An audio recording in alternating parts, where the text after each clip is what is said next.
nó nói nóวันเสาร์đó ta kia nó วันอาทิตย์ giờ Sunday cái ta kia nó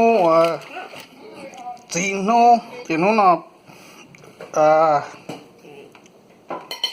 cô chế năng thì lời của nó đây chỉ tỏ ta kỳ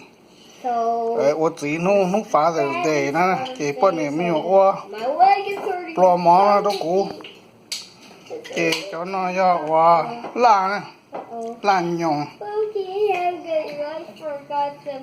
cho khử cho chi nó đợi chi nó chỉ món bò cho nó cho lăng á lăng nhu cái nhu lăng cho nó chư tại nó cái nhu kêu pla nhu thì nữa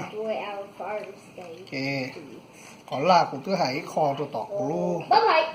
tại ổn đề nè cũng mà do ít tụi nhện nó là hả thì lỗ là được cụ nó cái chữ thế đi lia tại mong lỗi cho to cho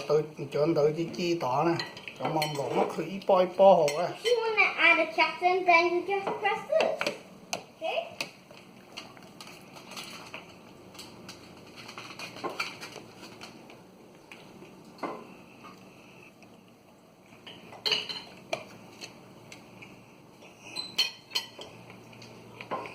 Cái cụ trên năng lấy ra mà thay lấy chạy tệ đấy chứ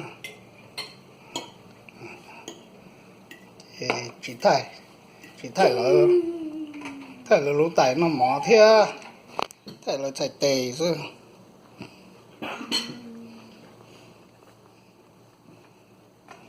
Yes, because my pants were wet.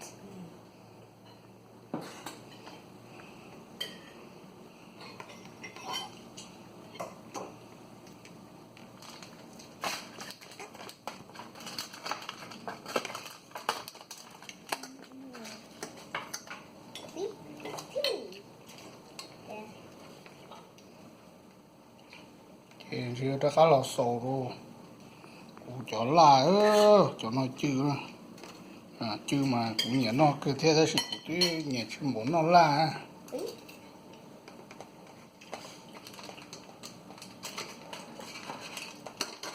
liệt plong sự đó là mà chỉ nó chữ nhông như thế kia I should take a photo. cái rồi cho lăng nó ta thì chỉ tổ sa nè